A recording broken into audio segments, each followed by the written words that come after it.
Shohei Ohtani is going to pitch for the first time in the postseason, and I just want to make sure that we don't miss the moment and how cool it is that somebody's going to pitch in October baseball and still obviously be one of their most valuable bats. So your expectations for Ohtani here, and do you think that they lined him up correctly by putting him in a spot where he can get the day off after the first one?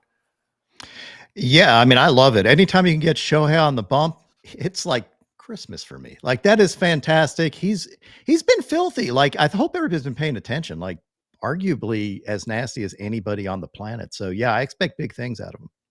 And then also I wanted to ask you about Roki Sasaki and how much you've followed his story throughout the year. He was one of maybe 3 that dominated the offseason headlines for us, Rob. And then it was pretty much a nothing burger for the entire year due to ineffectiveness and injury. Did you see this coming? And what are you seeing right now? Isn't this the Roki that we expected? Forget it. Can he do that over 5-6 innings, whatever? But right now we were all excited about the fastball splitter combination, and here it is. Literally the guy that we expected. There were a ton of comments. I posted his highlights from his last appearance, and a bunch of Japanese fans were like, this is the Rōki Sasaki of the 2 consecutive no-hitter type guy. Like, this was what everybody expected. I noticed a little change in his mechanics. I don't know if any of y'all noticed, but he's got more bend in his back leg now, and I think he is more glute dominant than quad dominant, which helped him with his velo.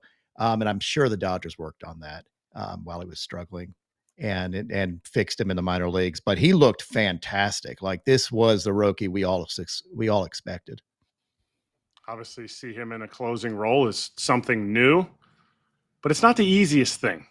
And kind of piggybacking on the whole Shohei thing, are both of these guys set up to, one, because the Dodgers want to make a deep run? Are they set up to recover and be able to give the team all that the team's going to need? Roki in the bullpen, can he bounce back from a intense max effort 9th inning and pitch again in the 9th inning again?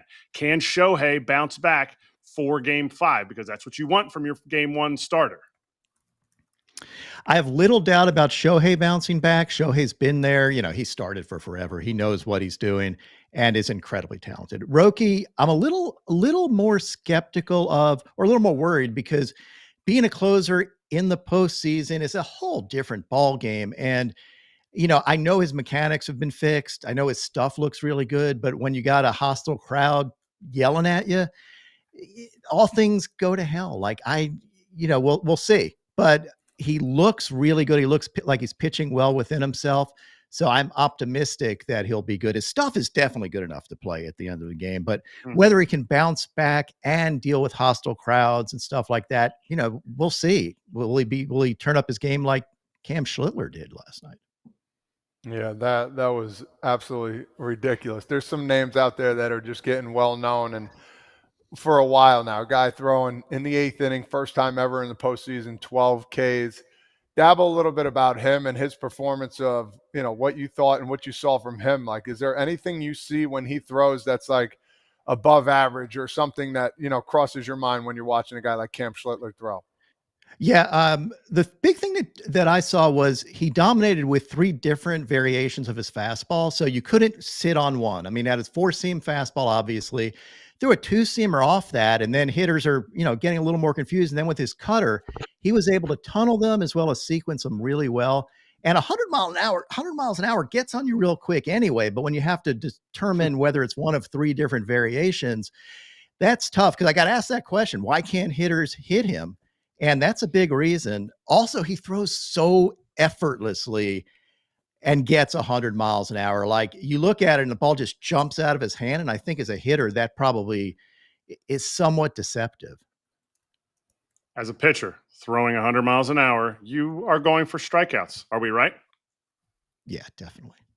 Definitely. Everybody loves the strikeouts. Everybody. He's about to face a team that does not strike out. Does he have the repertoire to be able to get that weak contact? I know what you're talking about. You know, his cutter, and I wouldn't even call it a sinker. It was more of a runner. It's running off. So he's playing all that top plane.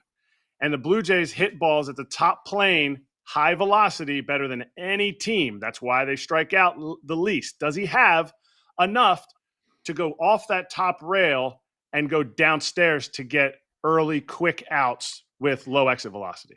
Yeah, I think that's going to be the cat and mouse game. It's going to be really interesting how he makes that adjustment, because you're right. Like, that team does not strike out a lot. Cam showed that he had whiff stuff, but it's a different animal going against the Blue Jays. I did notice he did throw some true sinkers and then some runners. Yeah, I agree with you.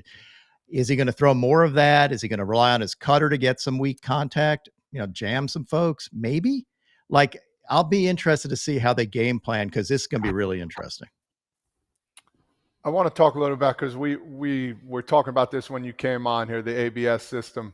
What are your thoughts on it? And people always explain, we saw the final strikeout. Well, not the final, the out to Bogarts yesterday, the pitch that was really down low. I would love to hear your thoughts and what you think about it moving forward. Is there more we could do? Do you like the 2 pitch calls? Like, do you think this is the way to go? I thought your feedback was really good, because I could see it going to 3, but I don't want a full automated strike zone. I think it makes the game too mechanical. No one wants to see it played by robots. I love what it does to catcher skills. Like, in the preseason, you had Cal Raleigh making, I think he got 8 consecutive challenges right. So it creates another skill that a catcher can show off. Another skill maybe a hitter can show off, or a pitcher show off. So if you look at it like that, we're introducing maybe a different human aspect to the game that I think we can showcase. Like, these guys are really good at challenging, versus making it all mechanical and then taking all the fun stuff. Like, imperfections are sometimes part of the perfections of baseball. So having some of it's good. But I thought maybe adding a challenge is not a bad idea, but I wouldn't take it further than that. I like what they've done.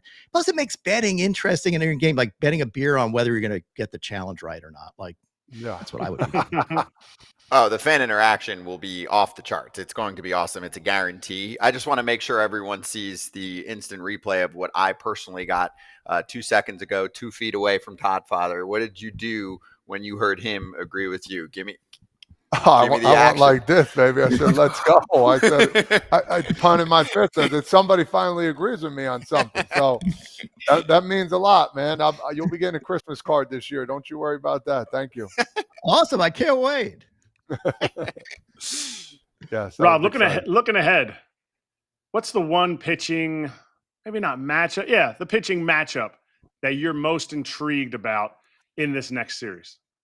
Well, I mean, number one, I really want to see Shohei on the mound in the postseason, because if he takes his game up another notch, it's going to be just so much fun to watch. I also want to see the Mariners pitching staff go, because, I think they're putting it together. Watching them take on anybody is a lot of fun. They throw so many different looks at you.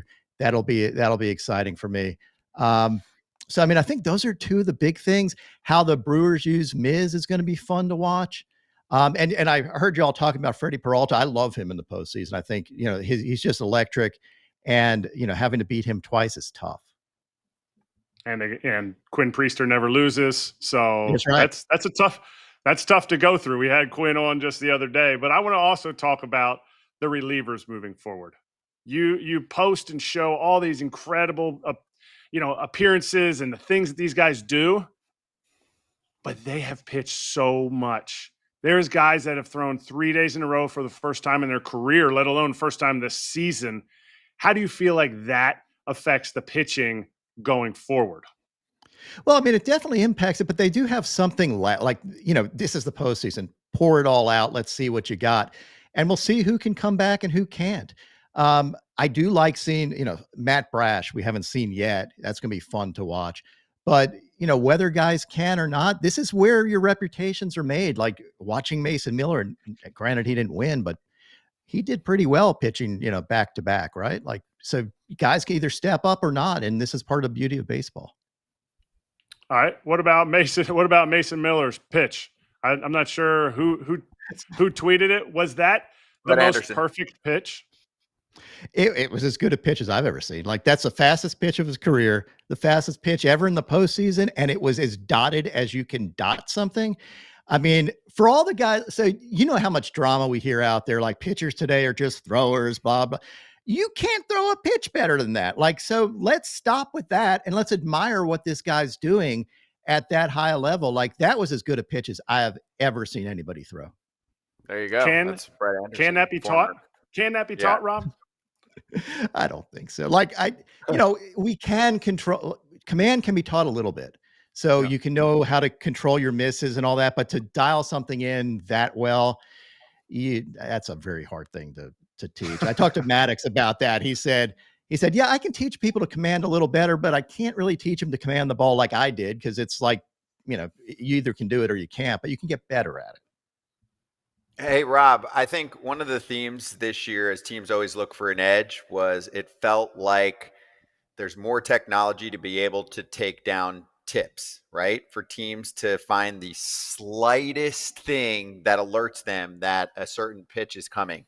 Just like super basic casual fan question here, who's not, nearly as knowledgeable on the pitching part of things as you. If we're seeing more and more pitchers, I think, have more variety, does that help to combat that a little bit? Because I feel like, and it's early in the playoffs, but we're seeing certain guys pop up and it's like, this guy's got 5 pitches, he's throwing 10% or more. And I'm like, oh, I feel like we're getting a little more of that again these days versus a 2 or a 3 pitch guy. I mean, how many signs can you give away to somebody and be able to pick off how many pitches you're able to see from a small tip? That's exactly my theory on it too. I've talked about that before, where a guy like, Paul Skeen's adding now, he has 7 pitches. If you're tipping 1 or 2, it's very hard to tip 7 or to remember the 7 tips that you have to go through. So yeah, if you're relying on fastball, slider, changeup, you can probably figure those out. But if you're throwing 12 different pitch types, it makes it a little bit tougher. So yeah, I think it does combat tipping. I love, this is a real cat and mouse game. Like, we have cameras all over the ballpark. We have AI that can determine if a pitcher does anything different on a fastball versus a slider. But then now pitchers can combat that by, number one, fixing the tip, because, their teammates and their front office will help, but also throwing more different pitches that it makes it impossible to actually pick up a tip in real time. So yeah, I totally agree with you on that. Can teams in the postseason get by without guys that are striking out? The biggest thing we talk about is hitters have to hit homers and teams have to strike guys out. Can the teams that are left get by without punching tickets? It's going to be really hard to do that. Like, that is what the game's about, at least having dominant stuff. Like, you got to throw hard enough to keep hitters off balance. I don't know if you necessarily need strikeouts, but you definitely need to get hitters on a defensive. And that's going to be mostly done from, hard throwing guys. You do have crafty guys too that can, make their mark. But generally, and this stuff that I spoke to Chipper about. Chipper said, the reason why John Smoltz was so good in the postseason, he had dominant stuff. And that's what plays in the postseason, because, whether you play the infield, you have to play the infield in with a guy that pitches a contact, but with a guy that's going to case somebody, maybe it's a little easier to get out of those situations. So yeah, I like my guys with swing and miss.